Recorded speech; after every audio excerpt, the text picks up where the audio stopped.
Good morning.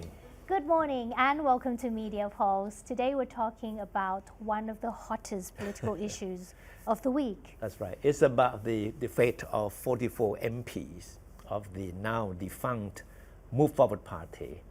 And most of them are now with the People's Party, the biggest party in the opposition bloc. Yeah. These MPs are facing a very uncertain future after the National Anti-Corruption Commission charged them with a serious breach of ethical standards.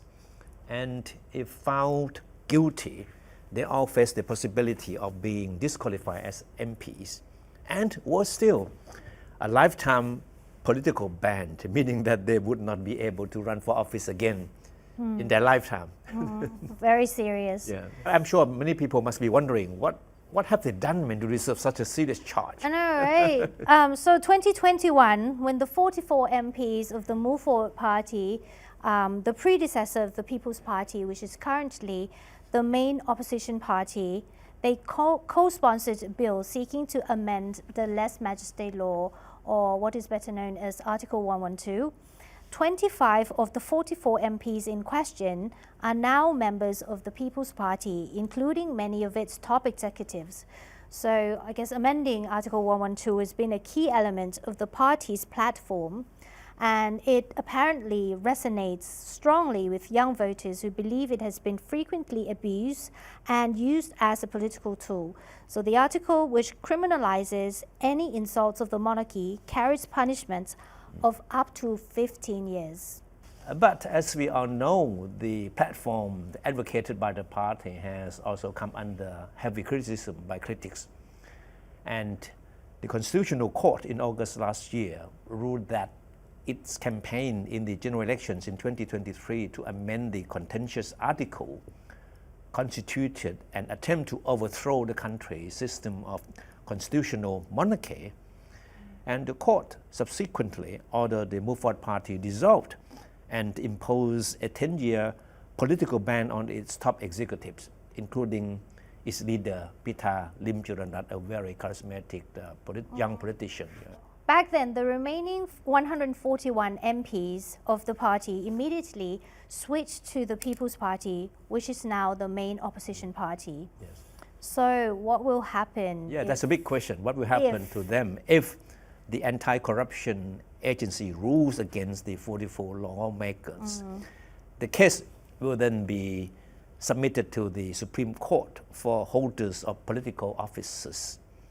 If found guilty by the court, they will lose their positions as MPs and will be banned from running in elections and holding political office for life. Yeah, and that of course would be a major setback for the People's Party, which would see the number of its MPs significantly trimmed. Among them would be some of its best known political stars as well. So why the charge against these MPs at this moment? So party leader Thepchai would question the timing of the summons from the National Counter-Corruption Commission. It came as the party was in the process of planning a no-confidence motion against the Paetongtarn government. And Thepchai was very firm in defending the party's sponsorship of the bill to amend Article 112, saying that it falls within the legitimate authority of lawmakers. Yeah, and we have a quote. Yeah. He said, "There is nothing legally wrong with what we did. It does not justify any allegations of serious ethical breaches," he said in a press conference. And other key members of the People's Party also joined Thepchai in the party's defense. They said that the party's proposal to amend Article 112 was part of the policy platform endorsed by the Election Commission back then. Okay. The 44 MPs have 15 days to submit their defense with the anti-corruption agency. But Thepchai said since the party is so preoccupied with preparing for the no-confidence motion against the government, it has asked for a deadline extension. And he insisted that his party will not be distracted by the legal case and will continue to carry out its legislative duties. Yeah, it's quite an interesting observation made by Kunatapong about the dates Yeah. and how it coincides two major issues facing the party. Yes, the next question is how the case will impact the broader political landscape, especially if People's Party's worst case scenario That's comes right. through. Of course, if worst come to worst, the party will not only be numerically weakened with 25 of its MPs disqualified. It will also see the loss of a whole bunch of its top leaders, including its leader Nattapong Rungpanyawut, Rangsiman Rome, and Sirikanya Tansakun, who are among the party's most recognized faces, right? So these Yeah. people will be wiped out completely. Yeah, but again, these people are known as the third tier of leadership of the party now. As we all know, the party started off as the Future Forward Party under Thanathorn Jingrungrungkit, who is a businessman turned politician. And the party was launched in 2018 on a progressive platform that sought to reform the military as well as decentralize the bureaucracy. Now, the party was also seen by critics as pursuing an anti-establishment agenda. Now, And unfortunately, in 2020, the party was dissolved by the Constitutional Court, which found it guilty of obtaining funding from an illegitimate source. That was the party leader Thanathorn himself. yeah, right. And with Thanathorn and the whole party leadership purged, the second tier of leaders emerged under a new banner, the Future Forward Party. And Pita Limcharanrat, a charismatic young politician, took over the reign and drove the party to a stunning victory in 2023 general elections. Again, Pita and his fellow party executives had to pay the price for the party's progressive, or as their critics say, anti-establishment agenda. The party was disbanded by the Constitutional Court in August 2024, that was last year. Yeah. And its whole leadership purged for its election promise to amend Article 112. So it has been a high price for the party to pay for pursuing this very challenging agenda. So the Move Forward was subsequently reborn as the People's Party, and all of the party's 141 MPs quickly flocked to the new party under the leadership of the third tier of leaders. Yeah. And political analysts believe that it would be a big challenge for the People's Party to come up with a new set of leaders with the same level of political appeal as their predecessors.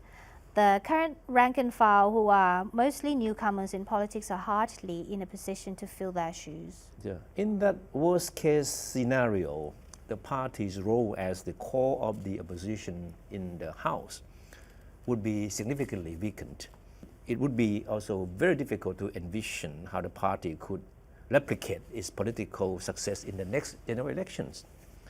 But the key figures in the party that we talk to try hard to put up a brave face. They insist that it's the party's platform and ideology that wins the hearts and minds of the people, no matter who is in charge. So they're confident that no matter who will be in their leadership, after whatever happens to them in this legal case, they're still confident that they will continue to get support from the people with its progressive agenda. There might be version 4.0 waiting.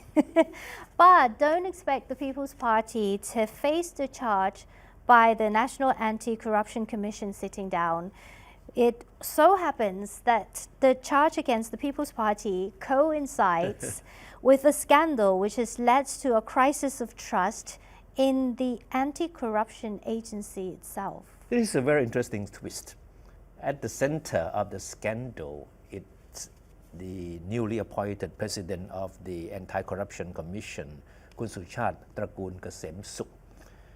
Suchat was appointed to head the agency last week after a video clip of a conversation he had with Parliament President Wan Muhammad Noor was leaked to the media. A video clip again. The clip went viral and landed in hot water. The two means, the president of the parliament and the president of the Anti-Corruption Commission. So the conversation, which took place at Wan Muhammad's residence in December last year, centered on Suchat's concern about complaint against him that could jeopardize his chance of becoming the president of the NACC. And one said it was Police General Surachet Hakpan, a former controversial deputy police chief, who took Suchat to see him without prior notice. This is quite complicated, I know. And in the conversation, one said Police General Surachet asked him to withdraw a complaint he had filed against Suchat, accusing him of being unusually wealthy. One said that he told Police General Surachet that since the petition against Suchat was signed by 20,000 people, it could not be withdrawn. However, one said he subsequently found the charge against Suchat to be groundless. No, in short, Kun Surachet, the former deputy police chief, was there as the go-between, bringing Kun Suchat to see the Parliament President to ask for a complaint that Kun Surachet filed against Kun Suchat to be withdrawn. But Kun Van said, well, that could not be done. Yeah. But nevertheless, I mean, Kun Van insists that the charge against Kun Suchat didn't hold, so he didn't really have the case against Kun Suchat pursued. Yeah. Suchat, who is a former judge and has been a member of the NACC since 2020, has refused to respond to questions concerning the leaked video clip. But the People's Party is not going to let Suchat go scot-free, right? That's right. Kun Parit Vachalasintu, the spokesman of the People's Party, said MPs of his party has launched a signature hunt in the parliament for an impeachment against Kun Suchat. Under the constitution, an impeachment against office holders requires support of at least 1/5 of the parliamentarians. Kun Parit expressed confidence that the People's Party with 141 MPs will be able to muster enough support to have Kun Suchat impeached. He says Suchat's meeting with the Parliament President was inappropriate and could constitute misconduct as well. He said, "It's not a tit for tat. We are simply doing our job as legislators in watching out for misconduct and corruption." And this is when he was asked whether the move against Suchat was a retaliation for the charge that the NACC filed against the People Party. And the spokesman Kun Parit also claimed that besides the video clip scandal, the People's Party also has evidence for other charges of misconduct against the new NACC president. He did not elaborate. But well, it's very clear that despite all the pressure it is facing, the People's Party seems to be more than ready to fight a war on two fronts, right? And this confirms that Thai politicians like to leak video clips. Video clips or sound clips? That's right. You're right. And the leaked video clips or sound clips, more often than not, ended up in the downfall of many people involved, Exactly. implicated. Yeah. Now, in this program, we're going to talk about another important political figure in Thailand as well, the former Prime Minister Thaksin Shinawatra again. That's right. He hasn't stopped making headlines ever since he came back from his self-exile and being discharged from hospital after claiming to be seriously ill, right? Yeah, although he's not officially in any post in the government. Now he's on tour not only in the country, Yeah. but also have been making visit to neighboring countries. Yes. As on what he tried to portray as a very important mission as a peacemaker. Yeah, well, he hangs out with big names, isn't he? So we see a picture from Anwar Ibrahim's social media post this week, as we all know. Thaksin is in the informal advisory group to the ASEAN 2025 chairman, which is Malaysia. He flew to Brunei on Tuesday for a meeting, which Anwar described as productive. The Thai news headlines, although, about this meeting seem somewhat flat. They mainly describe who were there at the meeting and the issues on the table, things like Myanmar, South China Sea, Thailand's southernmost provinces, and the blockchain infrastructure. But what seems more interesting is the part before his departure, because people were speculating as to whether or not the court will allow him to fly.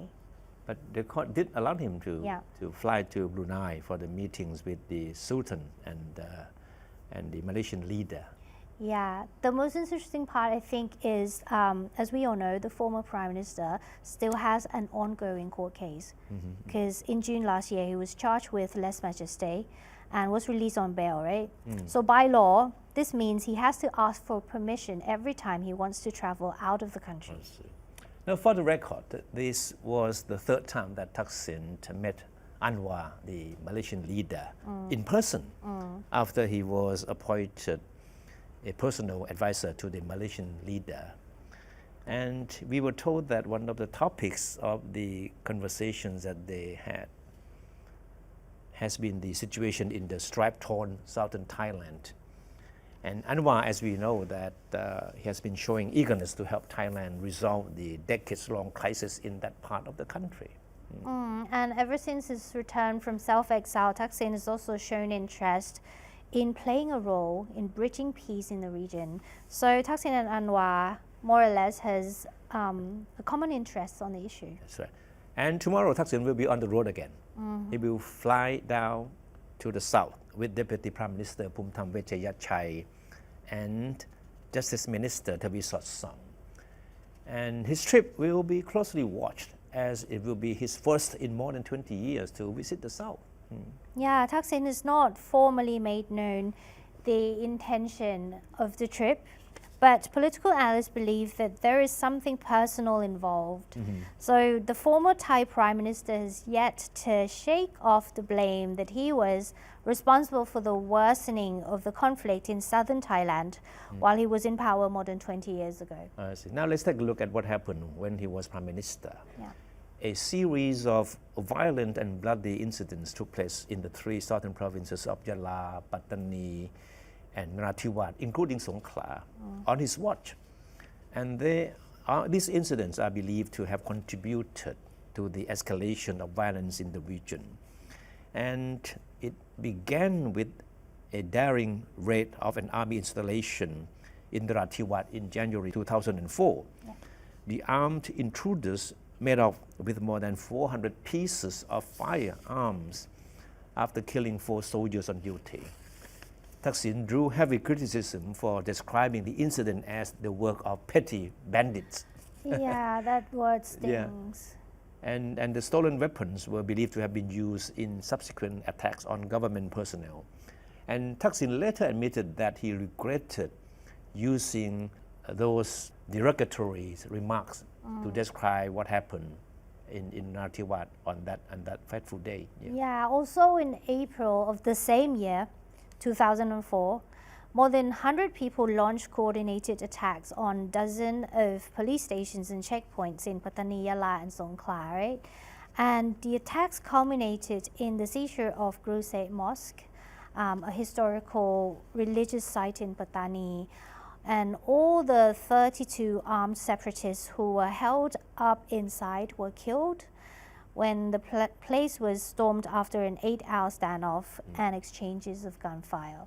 Now, the incident went down as one of the darkest chapters in the history of violence in the region. And in October the same year, 85 people died in what is known as Thepchai massacre. 7 of them were killed when security forces cracked down on a rally in front of the Thepchai police station in Thepchai district of Narathiwat province. Another 78 were suffocated to death during transport from the rally site to an army camp. And up to now, not a single government or army official has been held accountable for the massacre. The statute of limitations of the case expired on the 20th anniversary of the incident last October, with all the defendants, suspects allowed to go scot-free. Yeah, and Thaksin has denied any responsibility for these incidences, and he insists that he never condoned the use of force.